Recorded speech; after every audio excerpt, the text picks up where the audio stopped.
Hello friends, welcome to my channel. अगर आप भी रखते हैं बागवानी का शौक और आपने अपने बगीचे में लगा रखे हैं फलों के पौधे, यानी कि अनार, अमरूद, चीकू आदि फलों के पौधे आपने लगा रखे हैं, तो आज की वीडियो आप अंत तक देखें। आज की वीडियो में जो फर्टिलाइज़र और ज़रूरी बातें बताऊंगा उसको अगर आप अपने पौधे में प्रयोग करेंगे तो आपका पौधा भी मेरे इस अनार के पौधे की तरह पूरी तरह से फलों से लद जाएगा। अगर छोटे बड़े इसके सभी फलों की मैं बात करूं तो इस पर करीब 50 से ज़्यादा फल इस समय पर लगे हुए हैं। हालांकि कहावत है कि एक अनार 100 बीमार, लेकिन इस पर 100 फल हालांकि नहीं लगे हैं, लेकिन फिर भी बहुत ज़्यादा फल इस पे लगे हुए हैं। ये मेरा पौधा ज़मीन के अंदर लगा हुआ है। इसको आप चाहें तो कम से कम 20 इंच के ग्रो बैग में या किसी दूसरे कंटेनर के अंदर भी या गमले के अंदर भी आप लगा सकते हैं। अगर हम अपने पौधे की ग्रोथ की बात करें तो उसके लिए कई ज़रूरी तत्व जिम्मेदार होते हैं, जैसे कि पोषक तत्व उसको उचित मात्रा में मिल रहे हैं या नहीं, धूप उसको सही से मिल रही है या नहीं, पानी उसको समय से मिल रहा है या नहीं, उसके ऊपर कहीं कीटों का अटैक तो नहीं है। तो इन सभी चीज़ों का अगर हम ध्यान रखेंगे तो हमारे पौधे की ग्रोथ भी बहुत अच्छी होगी। और अब चलिए बात कर लेते हैं कि मैंने 1 से 1.5 महीने पहले जो इस फर्टिलाइज़र इसके अंदर डाला था तो उसको मैंने कैसे तैयार किया था। तो आप देख रहे हैं चौक। इस चौक को हम क्या करेंगे, 2 चौक मैंने लिए हैं क्योंकि एक पौधे के अंदर मैंने आज प्रयोग करना है, इसलिए तो इस इतना ही फर्टिलाइज़र मैं बनाऊंगा कि इस पूरे फर्टिलाइज़र को पौधे के अंदर डाल दूं। और तो ये 2 चौक मैंने लिए हैं, जो वही चौक है जिसको कि हम स्कूलों के अंदर बोर्ड पर लिखने के लिए प्रयोग करते हैं। अगर चौक की बात करें तो इसके अंदर कैल्शियम प्रचुर मात्रा में पाई जाती है और हमारे फलदार पौधों को ग्रोथ करने में और फूल से फल बनाने में कैल्शियम की बहुत ज़्यादा ज़रूरत होती है। तो ये कैल्शियम की जो कमी होगी उसको पूरा कर देगा ये तो सबसे पहली चीज़ जो इसके अंदर हम डालेंगे वो मैंने रेडी कर ली, इसको हमने पीस लिया है। अब दूसरी चीज़ जो इसके अंदर हम डालेंगे, या तो आपके पास वर्मी कंपोस्ट होना चाहिए या गोबर की खाद होनी चाहिए। तो ये मैं अब से गमला मैंने ले लिया है, जिससे कि हमें अंदाज़ा हो जाएगा। इसको लगभग आधा भर देंगे तो 1 से 1.5 किलो खाद हमारी रेडी हो जाएगी। तो इसके अंदर मैं ये वर्मी कंपोस्ट अभी डाल रहा हूँ।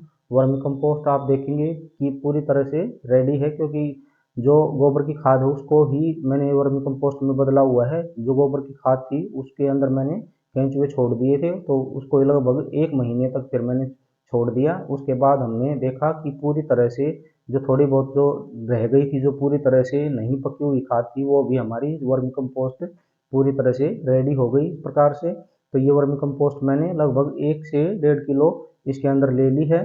अब इसके अंदर हम जो 3 चीज़ें मिक्स करनी है हमने कुल, फिर हमारी खाद पूरी तरह से तैयार हो जाएगी। तो अब दूसरी चीज़ इसके अंदर मैं मिक्स करूँगा, वो क्या है, जो अभी हमने पाउडर बनाया था चौक का, तो वो चौक का पाउडर अभी मैं इस खाद के अंदर डाल देता हूँ। और इसके साथ ही जो तीसरी ज़रूरी खाद होती है पौधों के लिए, वो उसके अंदर लगभग 1 चम्मच मैं मिक्स करूँगा।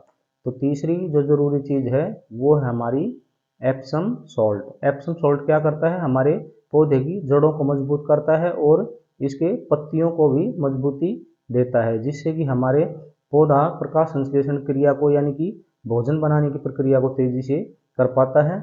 और उसी वजह से जब प्रकाश संश्लेषण की प्रक्रिया अच्छे से हो पाती है तो हमारा पौधा अच्छे से फल और फूल दे पाता है। इसको हम अच्छी तरह से तीनों चीज़ों को मिक्स कर लेंगे, यानी कि चौक, इसके अंदर गोबर की खाद या वर्मी कंपोस्ट जो भी आपके पास उपलब्ध हो मिला सकते हैं, और तीसरा है एप्सम सॉल्ट। इन तीनों को मैंने अच्छे से इसके अंदर मिक्स कर दिया है। और अब हम इसको डाल देंगे अपने पौधे की जड़ों में।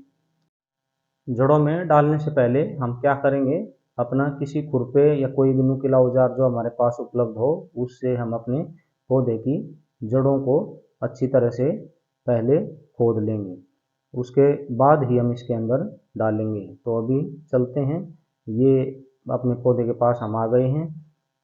इसकी जड़ों को तने से दूर से हमने मिट्टी को खोदना है ताकि जड़ों को नुकसान ना पहुंचे। तो ऊपरी मिट्टी को हमने हटा देना है, ऊपरी मिट्टी को हटा देंगे और यही प्रक्रिया हम अपने पौधे के चारों तरफ अपनाएंगे।